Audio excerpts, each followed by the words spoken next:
Bien, estoy conversando en el día de hoy con David Lahoz, politólogo, pero además vicepresidente del Observatorio Nacional por los Derechos del Consumidor, y quiero que hablemos ahora de los consumidores, que estamos todos tan atosigados por la inflación, por la salsa de precios, por las caretías de algunos productos. ¿Cómo tú ves el panorama actual?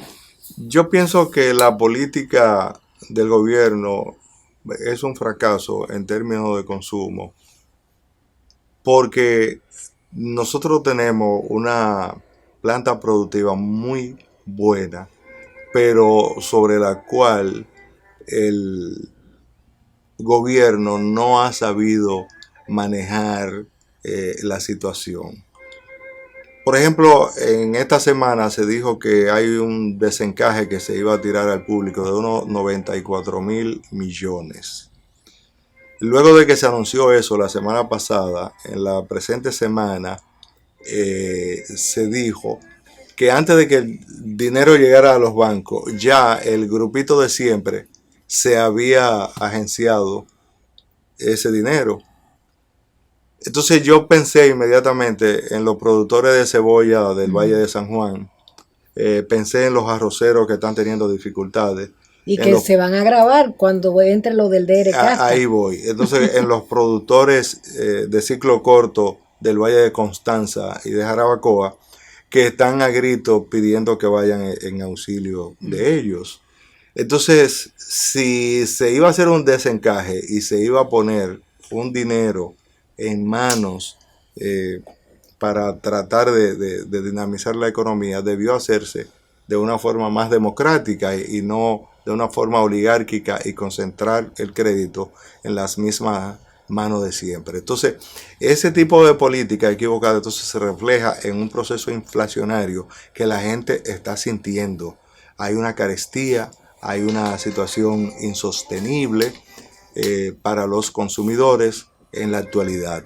Entonces, esa situación debe el gobierno corregirla a la mayor brevedad, sobre todo si quiere ser candidato en el próximo proceso electoral, porque simplemente si sigue ese derrotero, entonces nosotros vamos a tener que el gobierno se va a hacer más impopular y la gente se va a sentir peor cada vez más porque va a tener un proceso inflacionario mayor.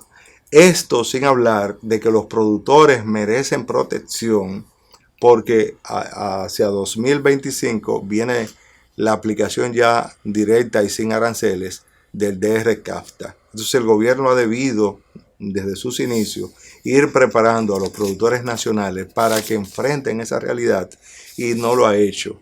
Y eso es lamentable, porque simplemente vamos a tener probablemente una de las situaciones es que se ha notado que donde se ha aplicado el DR-CAFTA y ha afectado la producción nacional, la violencia aumenta. Entonces, eso significa que ya tenemos una situación de violencia social fuerte y que podría incrementarse a partir de 2025, cuando muchos productores nacionales sean desplazados y vayan a engrosar la fila del ejército improductivo o de los nini del país. Y eso es grave. El gobierno ha debido tener previsiones para esto y no lo ha hecho. Y eso, el primer afectado es el consumidor dominicano, que somos todos, somos los 11 millones de dominicanos los que resultamos afectados con ello.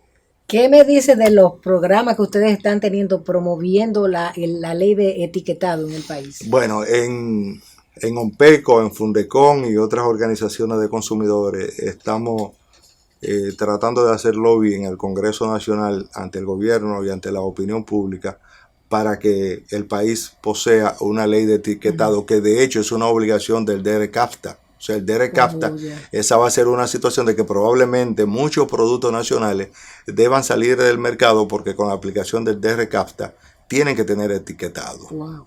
Entonces, solamente por ese solo renglón podrían muchos productos, por ejemplo los quesos dominicanos, que son muy buenos, pero ninguno tienen etiquetado, y el gobierno no ha capacitado ni educado a los pequeños productores nacionales para que, por ejemplo, en el caso del queso o de la leche también, tengan la información adecuada. Lo mismo con los vegetales. Tenemos una alta producción de vegetales, pero para eso hay que prohibir los agroquímicos. Sí, explícale a los televidentes lo que es el etiquetado para que ellos entiendan. El etiquetado de qué se trata. es que cada producto que se vende en el mercado y en los supermercados tiene que tener un relato de su contenido en azúcares, en grasa, en sales, entre otros.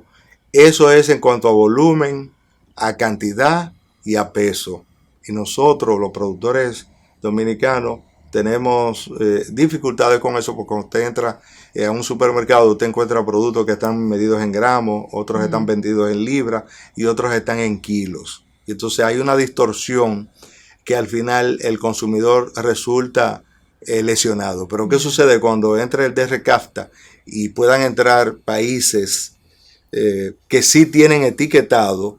Es obvio que van a desplazar a los dominicanos isofacto, porque estos sí que van a tener, y ya lo estamos viendo en el caso de la leche y de golosinas que se están viendo, pero se va a generalizar a partir de 2025. Eso quiere decir que el sector de los consumidores, vemos a los productores dominicanos como socios estratégicos, porque nosotros como dominicanos no podemos ver con buenos ojos que venga la competencia internacional y que la misma lesione a la producción nacional.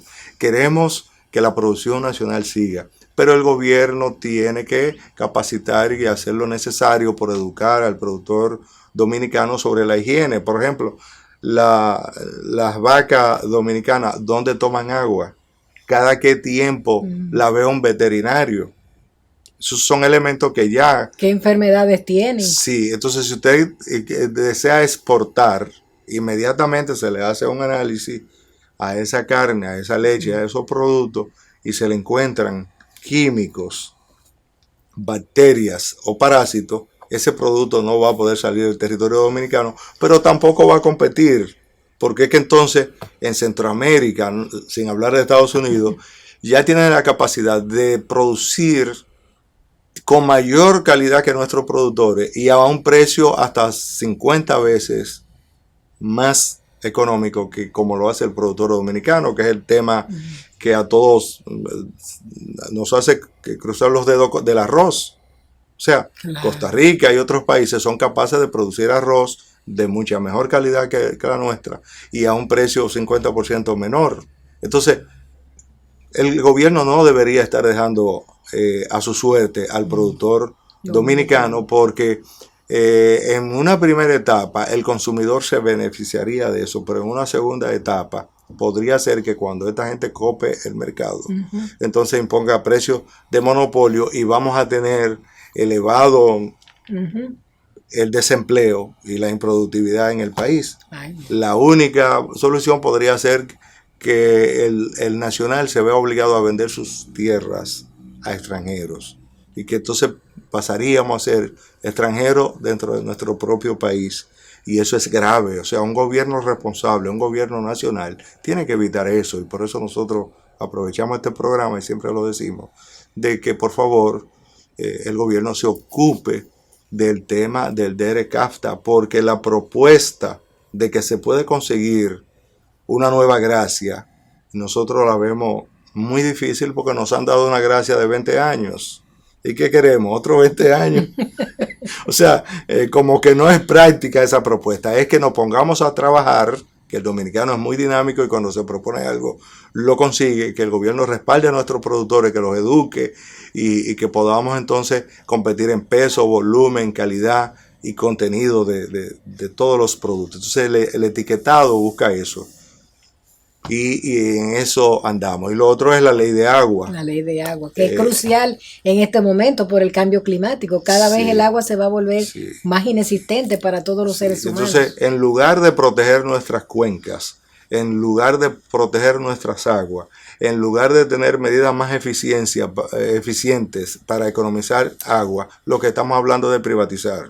Lo que estamos hablando es de que hay sectores por crear un marco legal que le permita apropiarse de las aguas, incluyendo el sector minero, que por ejemplo el conflicto que hay en San Juan de la Maguana tiene que ver con eso, de que el sector minero que quiere explotar minas en San Juan quiere comenzar por apropiarse de la agua en una zona en donde lo que se dice es que no hay alternativa, es decir, el agua o es de la población, de la agricultura y la ganadería, o es de la minería.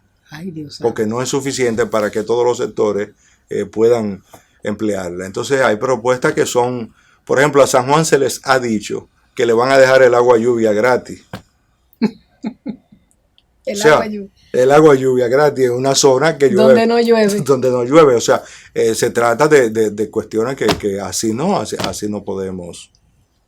¿Y qué recomendaciones ustedes hacen en esta materia, David? En esta materia nosotros exhortamos al gobierno a que tenga planes de protección de las aguas que tenemos, que le garantice agua a nuestra población, que la minería quede fuera de la producción nacional, que se mantenga el turismo, que se mantenga la agricultura, que se mantenga la ganadería y la protección a los productores nacionales como garantía de soberanía alimentaria.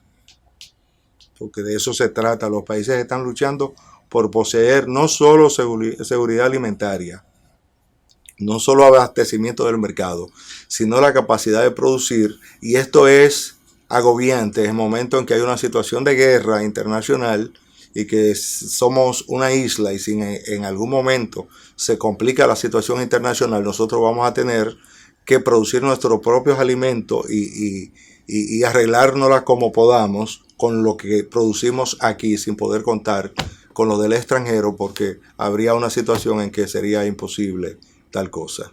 Se nos agota el tiempo, pero quisiera que dedicáramos unos minutos a hablar del tema haitiano, sobre todo de una decisión que ha tomado el gobierno de Canadá de establecer en nuestro territorio un centro para apoyo de la policía haitiana, lo que ha alarmado a muchos sectores nacionales que ven en esto algo que puede afectar nuestra soberanía. Mira, todavía no hay detalles precisos de qué ha sucedido con la zona franca del amigo capellán en Juanamente, pero aprovecho este programa para solidarizarme con ese empresario dominicano emprendedor que creo que ha hecho esa expresión de él, de que el muro deben ser empresas de zona franca en la frontera.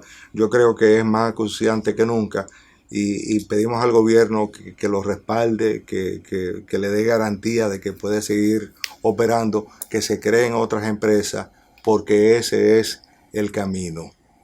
En cuanto a la presencia de estados diferentes a los estados de la isla, incidiendo sobre la política de la isla, nosotros no podemos estar de acuerdo con eso.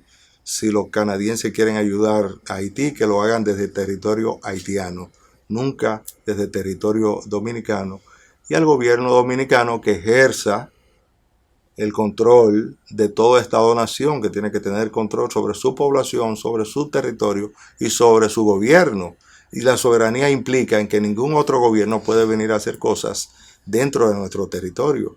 Entonces, ahí el gobierno tiene que ponerse la pila y sin caer en exceso de que hayan consideraciones de que como si los haitianos no son seres humanos, que muchas veces se cae en extremo de plantear medidas que son completamente utópicas, porque se trata de una población en dificultades graves. Agradecemos a David Lahoz su participación aquí en nuestro programa y a ustedes que hayan estado con nosotros. Nos vemos la próxima semana. Hasta entonces.